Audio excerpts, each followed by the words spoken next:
Check, check. It's time to go live.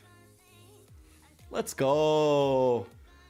Tuesday night, and we are live. What's up, everybody? My name's Nate. I coach football here in Illinois. This is year number 20 for me coaching football. I've already kind of celebrated that, so I won't harp on that, but we did not go live last night. We normally go live on Monday nights. We did not go live last night. And the reason we didn't go live last night is because we actually went live on Instagram with our new guy, Alexandre Ribeiro. He's a Brazilian coach, and he's doing an incredible job running our Instagram and our Facebook pages. And he hosted a live chat last night about, it was pretty clear that I picked the topic. I said, let's just try one on the first night. Conditioning on practice, is it necessary? Right? So I opened.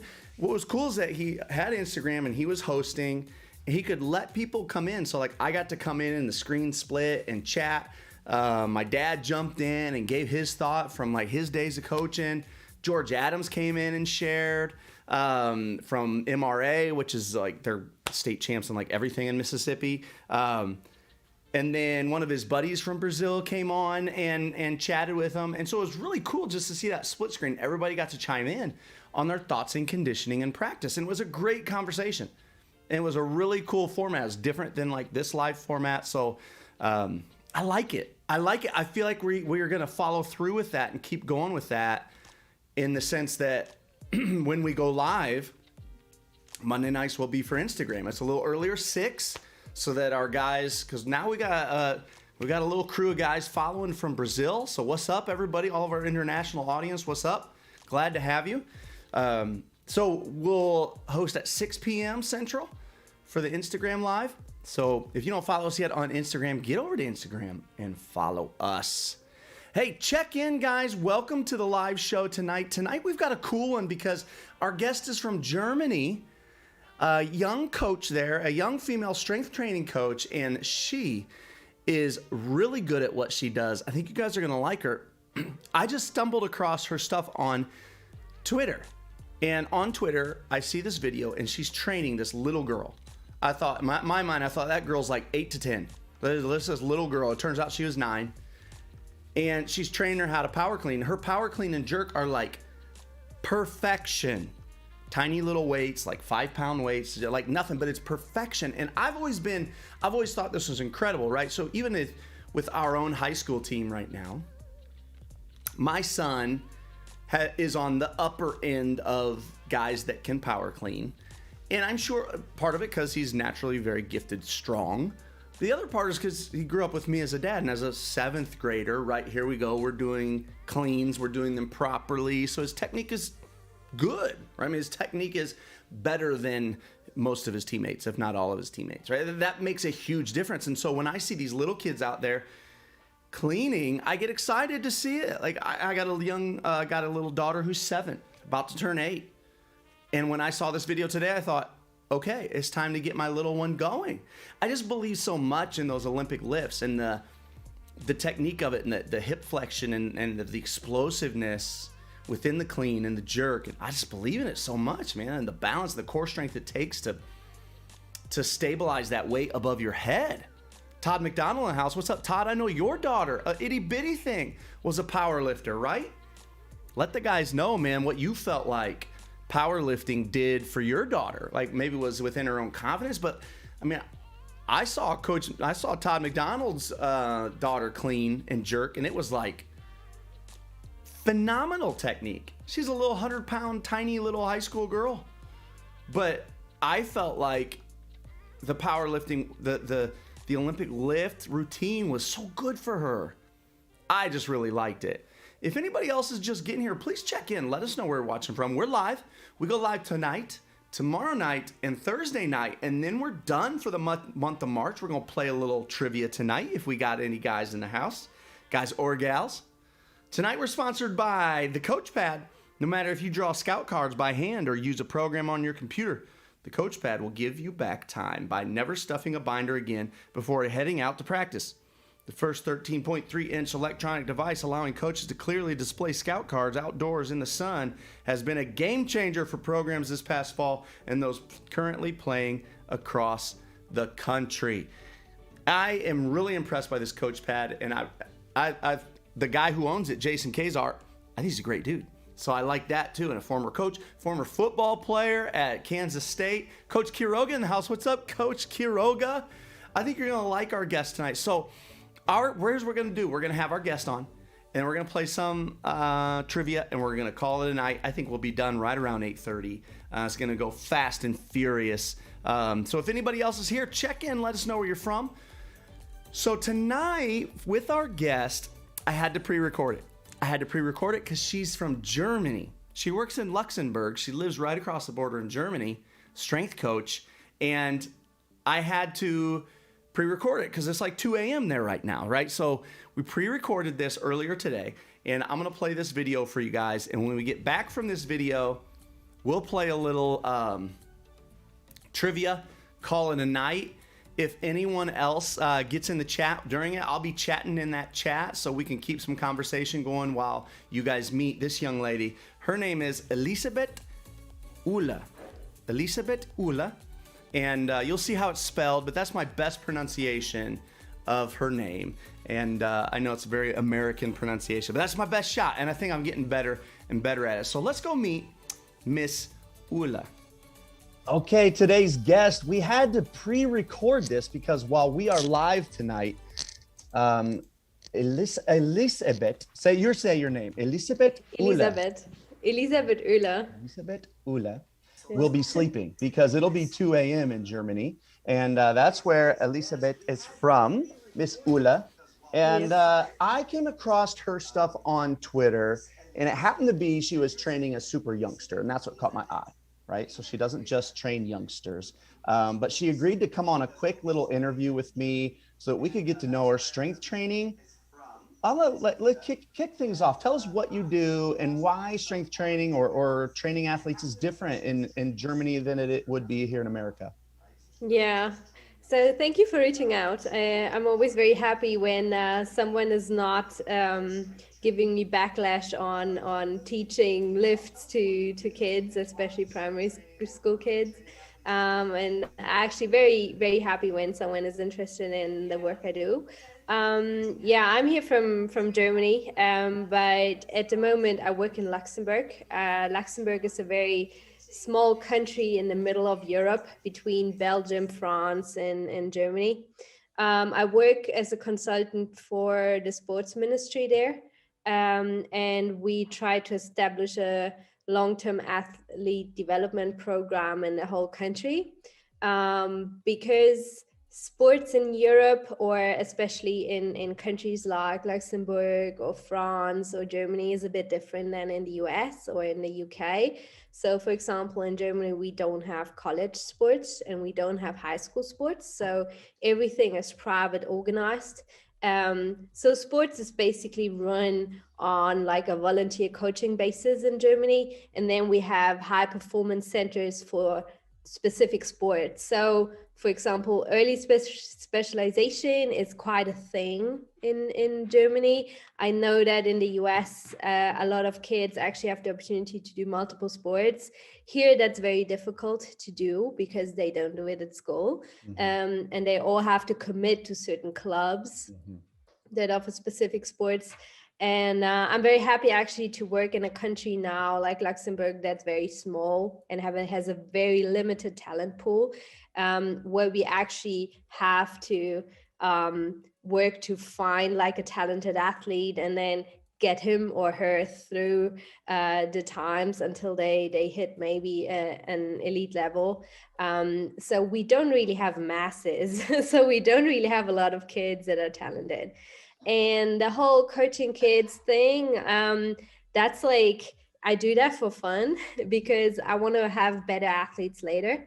And I think the only way to have better athletes in general is when we focus more on coaching kids and strength training with kids and developing them for later. Because there's actually a recent study came out that weak children are very likely to become weak adults. So if we have weak children, we will have weaker grown-ups. So that's why I'm very into strength training with kids. I coach in rugby. I had, and now we're in lockdown and the pandemic. I had under 16, under 18 rugby boys team and worked with them as a strength and conditioning coach. And yeah, I'm very, very interested. So maybe that's like close to football, not really, but rugby is quite, there are some similarities. Yeah, there's a lot of similarities. So the bulk of your day, you are training whom for the most part of your day? So for the most part of my day, I actually sit in an office. So for the most part of my day, I work at the sports ministry in Luxembourg.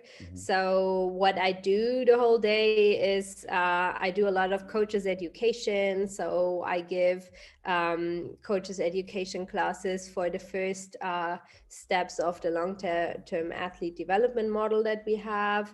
And I try, so, yeah, I basically do a lot of conceptual work. So it's more like a conceptual job that I have. And in the evening, when we're not on lockdown, like we are at the moment, or in the late afternoon, I coach kids from different sports, and I basically try to implement that multi-sport approach that they don't have in their clubs. So I try to do the athletic development phases that they don't really do in, because they don't have like S&C coaches in high school or in college. So I try to kind of do that in my free time. And the video that I saw that caught my eye on Twitter, you were training a young girl. I don't know how old she was. My guess She would was be somewhere. Yeah, so I was she gonna was say. 9. Okay, Yeah, she was 9 years 9. old. Mhm. Her power clean technique was almost perfect, and she followed that with a jerk that looked fantastic. Um, and I had said to you when we first got on that training very young students had for a while had a bad stigma here in the United States, that you can't start them too young. You might while I was growing up, everyone would say you'd stunt their growth, right? So that was the stigma to it. In your opinion, now I have a son who's older now. I started him fairly young, maybe more around 11 or 12. But in your opinion, is there a problem with starting too young? Where would you start as someone who knows they want to be a great athlete? Mm. I always say you can start teaching techniques, lifting techniques to kids when they're able to follow your instructions, and when they can listen, and when they're able yeah, when you can give them feedback and they kind of react on it. That's maybe when I would start introducing them to lifting techniques. It's not really lifting weights what we do. Like, I always get that question, when can my kids start lifting weights? And then I always say, like, we don't really do lifting weights. Like, I think that barbell, that is less weight than the backpack of the kid that Right. he or she carries to school with all the books. So we have very light barbells and like these big ass plastic Right. weights that look pretty cool and gives them a lot of confidence when they have like the big weights, but they're filled with air. So it's like, Right. it's not really a weight. So what I do, basically, I try to teach difficult weightlifting techniques, for example, like a clean and a jerk or a snatch, before I prefer teaching it before PHV, so before peak height velocity, because that's when they are still pretty coordinated. I don't really get why people would start teaching difficult skills or difficult lifts when kids are constantly changing their body proportions during the growth spurt. So I like to teach them that before, then leave them with easy tasks while they're growing, and then actually start with hypertrophy training and all of that. So, and they're able to maintain that technique if they learn it very early. I also think that teaching it at that age, it takes a lot of kids are not overthinking. They're not overthinking that much, and they're not scared of putting something overhead, or they just look at you and you show them the technique, and then they just doing it. Actually, a lot of kids have way better technique than grown-ups. Yeah, and seeing that video on your Twitter is a perfect example of that. I want you guys watching to go follow Elisabeth Oehler. That's my best job I can do at your name. If I kept practicing, I can get better at better. It's at EO_performance. Look her up on Twitter, guys. Give her a follow. I'll throw this link out in the chat here over the side, but look her up. She's got some great stuff. And then I saw a couple times come up you speaking on creating a healthy culture in sport. Tell us a little bit about your passion there and your kind of big hit points Yeah. about that.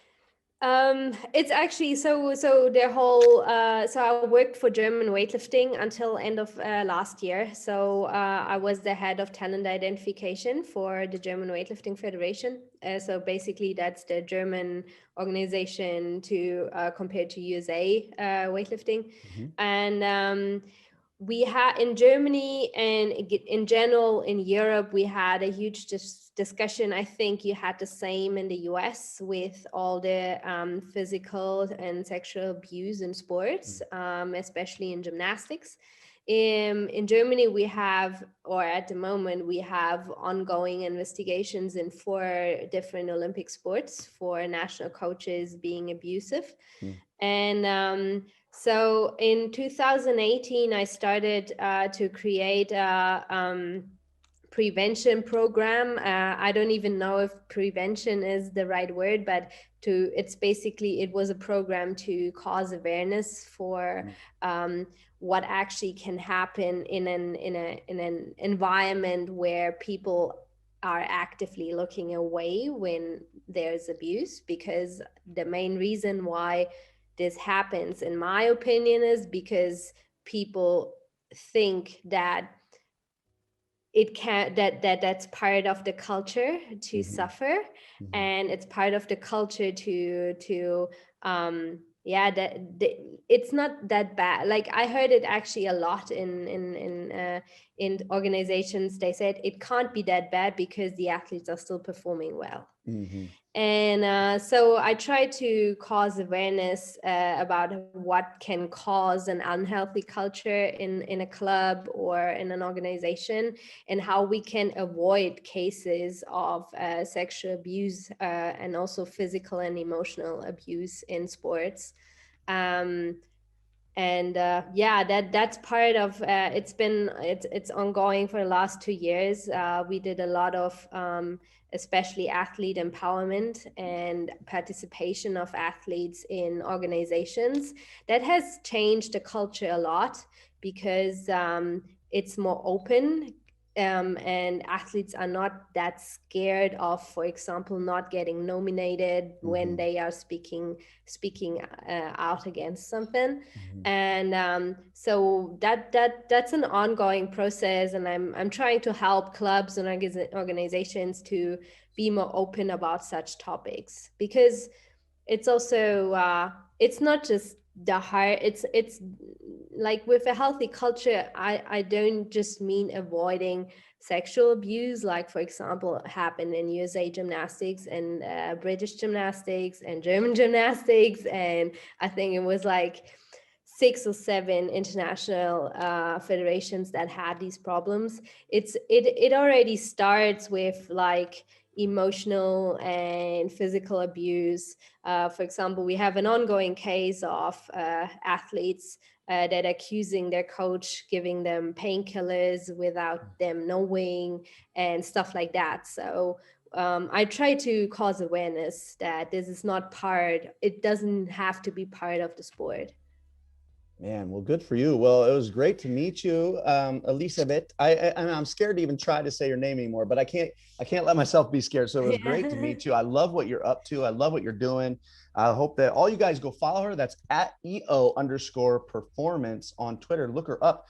And so we're about to sign off, but before we do, any closing thoughts, or what's the future hold for you? What's kind of your long-term goals? So actually, my long-term goal is to leave Germany. So I'm gonna graduate my master's and gonna start hopefully a PhD next year. And then I'm very into defense coaching in rugby. And also in general, my master's thesis will probably, I hope so, I hope that my supervisor agrees, will hopefully about tackling techniques and how to coach tackling. And I hope that this will have maybe a transfer to football or any other collision sport. So I will see what the future holds. I really like working with young athletes. So a high school or college setting would be perfect for me. But unfortunately, we don't have that here in my country. So I will see what's going to happen. Well, I'll tell And you I'm what. working. I'm working on a coaching weightlifting techniques to kids course. So Oh, maybe I like it. hopefully that's gonna get published next month. Well, I'm going to be looking for that. Yeah. Absolutely. I'll tell you what, there's a huge market for tackling experts here in America. That's for sure. And right now, everyone's ears are wide open to people with rugby experience because they're getting it done without helmets on, and it's created a safer tackling technique. So ears are open right now. So I'll tell you what, who knows what, there could be a market for you for sure here in America, but we don't play much rugby here. So yeah, no, but shoulder tackling for football is, I think, it is very important to think about because it's safer. And especially with all the concussions going on, it's something that especially new coaching technique models are something to think about as a football coach. Now, did you play rugby? Unfortunately not, but I worked a lot in rugby the past, I think, 10 years. Yeah. Yeah. And you just built an excitement over it and an interest. Yeah, I got involved with an academy in South Africa, and I worked with the German national team, German national men's team in 2019 during an international tournament, and I just got into it, and I just got into tackling.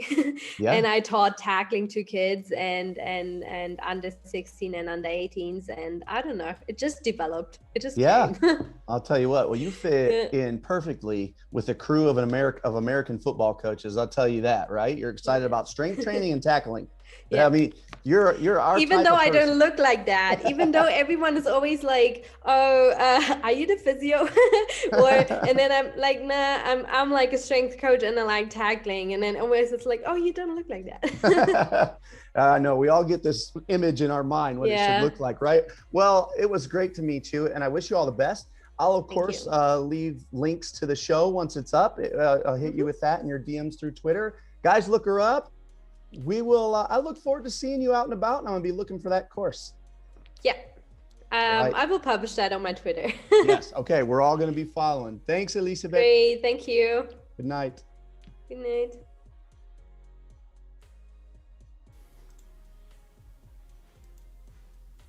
Well, I hope that you guys enjoyed that. That was just a few hours ago, probably about 4 o'clock for us. How cool is it? How small has the world become that you can literally just send an email, and next thing you know, you're on the horn with somebody sitting in their living room in Germany. It really is incredible. She's a really impressive young lady. And how cool is it just that I'm just really jealous of people who can sit there in a language that's not even their native tongue and do an interview, an educative interview with someone across the world. Makes me very jealous and inspires me to keep working on my own Spanish learning, which I've been working a little bit on, I must say. Hey guys, let's play a little bit of trivia. Thanks for joining us tonight. I hope that you'll look her up at EO_performance.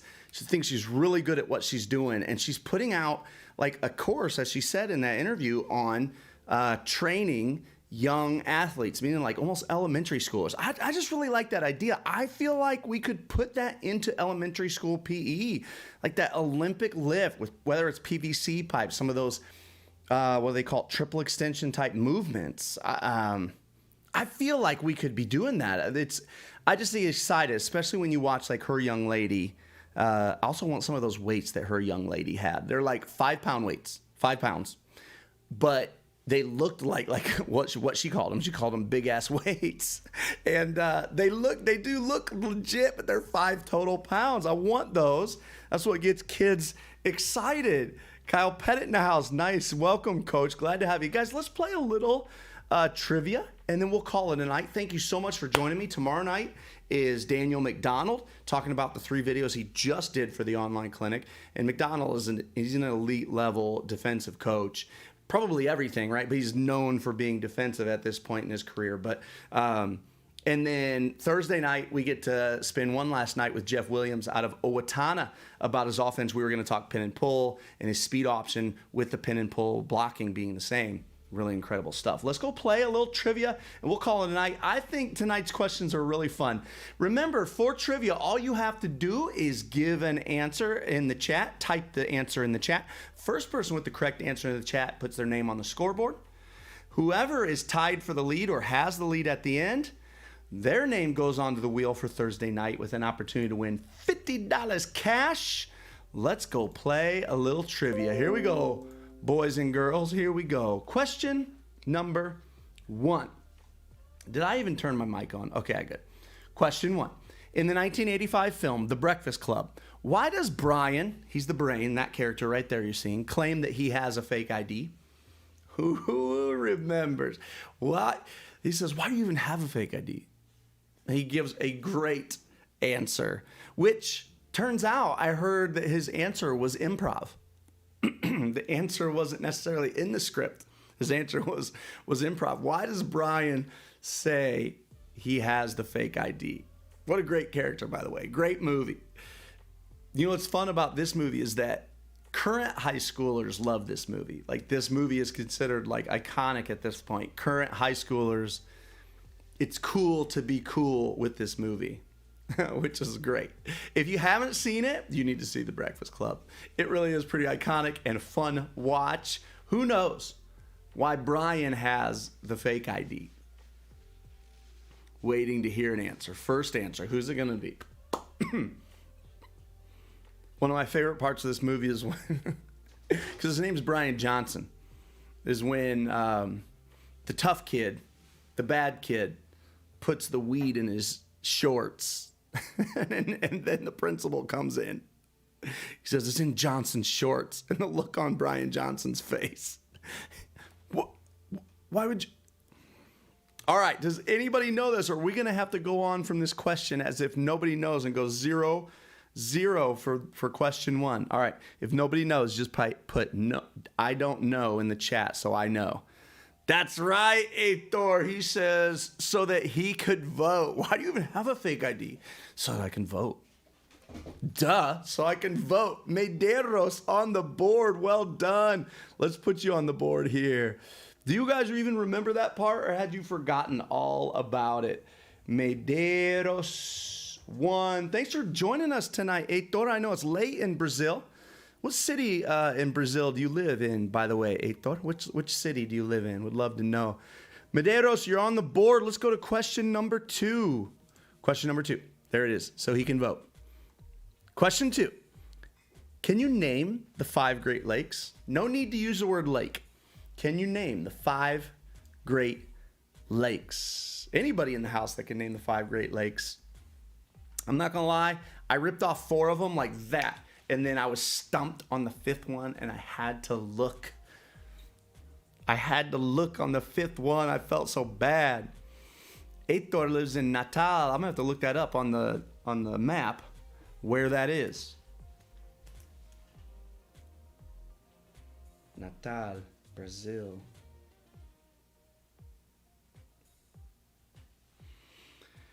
Oh, it's been a great night. I just had Taco Tuesday, had our favorite joint here in downtown Champaign. So while you guys are typing the names to the 5 Great Lakes, I had some delicious tacos. Tried the fish tacos tonight for the first time. Superior. Not Champlain. Huron, Erie, Michigan. You got 4 of them. No, not Ottawa. Or is it? Now I'm doubting myself. There it is. There you go. Guys, steal his answer. Steal Larry's answer. Because Larry can't win. Superior, Erie, Michigan, and Huron. You guys are missing that last one.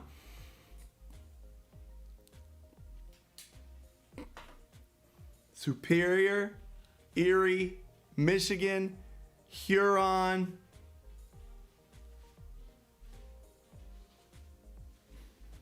Superior, Michigan, Huron, Erie, Ontario. Jerry Payne in the house gets it. Welcome, Jerry Payne. Jerry Payne's on the board. Payne, who do you open up with this Friday night? Jerry Payne's an Illinois high school football coach, and we're opening our spring season this weekend. Jerry Payne, let us know who Charleston opens up with this weekend. I'm curious to know. I'll bet you they show a beach picture if you Google my city. Awesome. Well, you're lucky, man. You're living on the beaches. That's right, Thomason. It was Ontario. All right, Medeiros on the board. Payne on the board. Question number 3. Here we go. Oh, there you go. So there's your look at them. Huron, Erie, Superior, Michigan, Ontario. Lake Michigan, near and dear to my heart. I spend the most amount of time on Lake Michigan. Every summer, I lay in Lake Michigan in the cold, cold waters up here, right at the tip, right there, Wisconsin. I lay in the water there, and that's like my fountain of youth. Question 3. What's the fastest fish in the world? Does anybody know? The fastest fish in the world. Did you know it can swim almost 70 miles per hour? Like, that's an insane speed on the water. 70. Jerry Payne opens up with Lincoln at home. Any other Illinois coaches in the house? Let us know who you're opening up with. I know Quiroga was in the house earlier, and unfortunately, Quiroga, their season didn't get to happen. Weren't able to come up with enough kids, I believe, which is an absolute heartbreaker. Curious to know, maybe you knew this one. If you don't know it, hey, Google is your friend. Who can find it? There it is. Thomason says the marlin, but it's actually the sailfish. That's right. Jerry Payne with 2 on the board. It's the sailfish. They say the sailfish can swim at almost 70 miles per hour. Again, on the water, that's a sickening speed, right? Because all the water and the friction, I can't even imagine. 70 miles an hour in the water. That's insane. All right, we got Payne in the house with 2 on the board. There's 2 questions to go. So he could still be caught, fellas. You could still tie him. Here we go. There it is, the sailfish. Look at the size of that thing. That doesn't even look real in that picture right there. Goodness. Question 4. What river runs through Louisville, Cincinnati, and Pittsburgh? All 3 of them. What river runs through those 3 cities? Some of you guys, some of you history buffs, you guys that like to read, or if you like looking at maps, or if you live on one of those cities, you might just know it. If you happen to live in one of those cities and on one of those rivers, you just know it.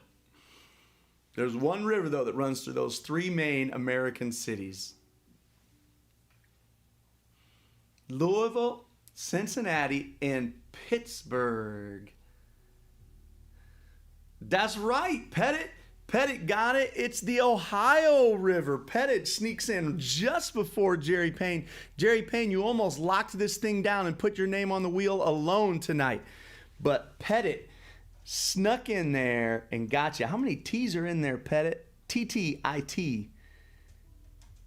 1. All right, guys. So Medeiros and Pettit need to try to put 1 more on the board to tie Payne and get both of their names on the wheel for Thursday night. Let's go to question. There's a picture of the Ohio. Let's go to question number 5. Last question, men. We usually finish with something football related, so let's see. Yep. What NFL team hired Mike Ditka as their head coach after the Bears? What NFL team hired Ditka after the Bears, right? He's iconic in that look right there. That's Ditka's famous look with the Bears sweatshirt. But what team hired him after the Bears? He took a couple years off. Oh, Pettit knows. He says his county is on the Ohio. See, that's how you win. You got to know these things before Google. Oh, it also runs through Evansville. I don't think I knew that. I thought the Ohio created the southern Indiana border, which I didn't know Evansville was on. But what do I know? I mean, I believe you, Ben. You live there. The Ohio. Who knows this? Thomason on the board. Do you know you can't shut Thomason off the board? Thomason sneaks in a half second before Johnson. That's right. He coached for the Saints. But fellas, because it wasn't Medeiros or Pettit, it is Coach Payne's name that goes on the wheel for Thursday night. Hey, we're going to play trivia again tomorrow night after we talk to Coach, while we're talking to Coach McDonald. And we are going to play on Thursday night, then spin that wheel one last time for the month of March. This is our last week of live shows. So thank you guys for checking in last week before the month of April. And I can't even guarantee it's going to happen in April because now I'm in season and, life's busy. I feel lazy for a moment thinking, do I not do it because we're in season and I'm extra busy? So for all we know for a fact we're getting the next 2 nights live. I want to say a huge thank you. Really, really genuinely grateful for all you guys that are joining us live.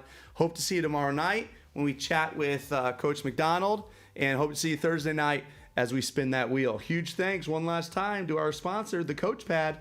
No matter if you draw scout cards by hand or use a program on your computer, the Coach Pad will give you time back because you'll never stuff a binder again. Check it out. That link is below. Man, it's been fun. It's been real. It's been real fun. Good night.